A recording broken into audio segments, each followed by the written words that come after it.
과연 이제 욕조와 같이 이렇게 L자형으로 긴 장기 침체, 뭐 4, 5년 이상에 걸친 그런 형식이 될 거냐, 아니면 U자형처럼 좀 하락은 하겠지만 완만하게 한 1년 정도 내지는 뭐 2년 정도 보합 조정 양상을 거친 후에 주택시장이 가격도 오르고 회복이 될 거다. 이런 이제 두 가지로 크게 보면 나눠볼 수 있을 것 같은데, 먼저 심 교수님.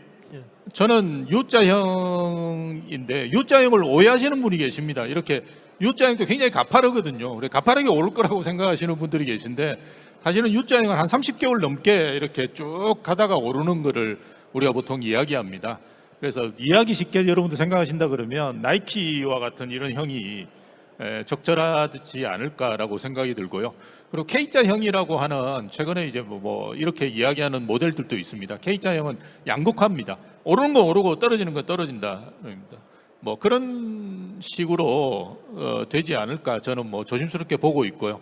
저는 뭐 예전부터 이런 이야기들 많이 드렸었는데요. 우리가 통계적으로 뭐 연구를 해보면 대략 한 10년 정도 오르고 한 6, 7년 정도 수도권은 떨어집니다. 그래서 그런 상황들이 뭐 이번에도 뭐 크게 다르지는 않을 거라고 보고요.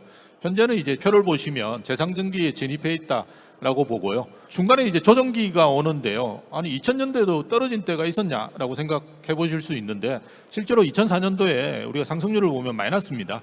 그래서 그 조정이 오는 이유는 어쨌든 공급이 많고 분양을 그 전에 많이 하거든요. 경기가 좋아지면서. 그리고 정부의 규제도 심해집니다. 당시에는 이제 2003년도에 829 대책이라는 게 나왔는데요. 17년도에 나온 8.2 대책과 아주 흡사합니다. 그래서 규제가 심하면서 공급이 많아지다 보니까 조정을 받는 시기가 있는데요.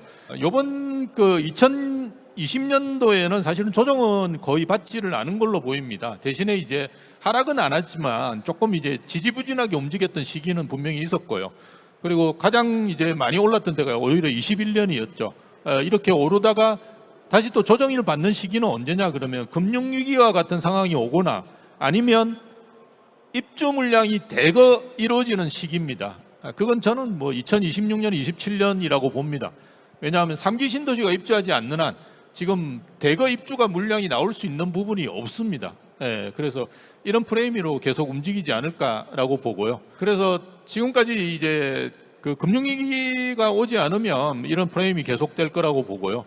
그렇게 된다 그러면 10년 넘게 상승하는 시기가 되는데요. 그건 왜 그렇냐? 규제의 기간들이 굉장히 길었기 때문입니다. 뭐 문재인 정부에서도 그렇고 지금 현재 윤석열 정부에서도 규제를 제대로 해제를 못하고 있습니다. 이런 기간이 뭐 2024년이 될지 뭐 언제가 될지 모르겠는데요. 계속적으로 가고 있기 때문에 그렇다고 보고요. 그러면 이제 서울 도심이 좋은데 뭐 강남이라는 거는 뭐 원래 좋은 지역이었는데요. 그동안 이제 압구정, 반포, 개포 이런 데들이 그나마 좀 부각이 됐었는데요. 뭐 대치나 역삼과 같이 뭐 새롭게 부과될 지역들도 좀 생길 거라고 보고요. 그다음 뭐 여러분이 이 정부 동안 계속 보셔야 될 지역은 용산입니다. 저는 사실은 그 이번에 발표된 주택 공급 계획은 아무리 제가 한 3번을 읽어봤는데요. 3번을 읽어봐도 이게 어디에 뭘 하겠다는 건지를 전혀 몰랐는데 저는 뭐 용산을 향하고 있다고 봅니다. 왜냐하면 민간의 도심복합개발 사업을 이제 허가해 준다. 과거에 이제 용산은 통개발 방식이었는데요. 이제는 아마 땅을 팔 거예요.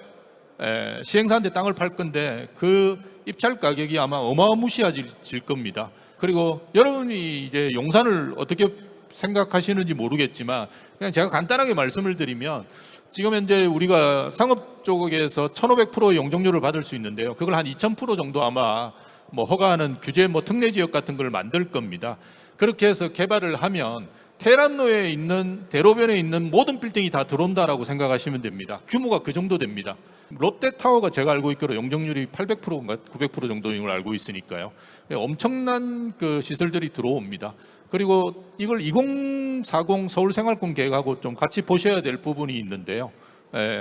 그게 이제 국제경제혁신축이라고 해서 광화문에서 서울역, 용산, 여의도 이렇게 연결되는데 용산이 사실은 뭐 완성을 하는 방점이라고 볼 수 있습니다. 그렇다 그러면 아마 이 정부 기간 동안 계속 이제 그 용산에 주목을 하시면서 저는 봐야 된다라고 보고요. 용산에 이제 파급 효과를 누릴 수 있는 데가 어디냐? 그러면 저는 마포라고 봅니다. 왜냐하면 용산에서 우리가 도심 2개를 연결할 수 있는 지역은 중간에 마포가 있습니다. 그 중에서도 이제 공덕이나 도화동 쪽에 또 굉장히 매력적이지 않을까. 그래서 그런 쪽들도 좀 유심히 보시면 되는데요. 현재는 이제 강남구하고 용산구가 평균 아파트 매매 가격으로 보더라도 4억 이상이 벌어져 있는데요. 저는 빠르게 좁혀질 거라고 생각합니다. 물론 용산이 강남을 추월할 수는 없겠지만 당분간 굉장히 빠르게 좁혀질 거라고 봅니다. 그리고 지방광역시라든지 중소도시도 좀 관심을 가지고 보시면 좋은데요. 왜냐하면 다주택 규제들을 조금씩 풀어 나갈 겁니다. 그리고 최근에 이제 공시가 3억 이상 주택에 대해서 양도세라든지 그 종합부동산세 중과 배제가 이제 들어가는데요. 물론 이건 그 법을 바꿔야 되는 상황이기 때문에 뭐 어떻게 될지는 저도 잘 모르겠습니다만 그게 이제 도입된다고 한다 그러면 이런 주택들이 많은 지역 뭐 이를테면 광역시의 군 지역이 있습니다. 그런 지역들은 좀 유심히 좀 보시면 3억 이하들 많이 찾으실 수 있지 않을까. 그리고 입주 물량을 좀 유심히 보셔야 됩니다. 세종하고 대구는 지금 하락을 심하게 겪고 있지만 전혀 다릅니다. 대구는 2024년까지 아마 제가 알고 있기로 한 7만 세대가 입주합니다. 제가 아까 서울에 14,000세대 입주한다고 그랬는데요. 물론 2024년에 다 입주하는 건 아닌데요. 3년간 한 7만 세대가 입주합니다. 세종은 이제 입주 물량이 많지 않아요.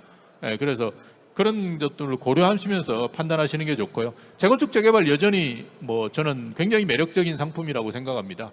서울에 이제 희소성이 있는 상품을 만들어낼 수 있기 때문에 그렇고요. 일기 신도시 앞에서 제가 말씀을 안 드렸는데 일기 신도시 지금 굉장히 실망하셔가지고 실망 매물들이 많이 나오는 걸로 알고 있는데요. 뭐 할 수밖에 없습니다.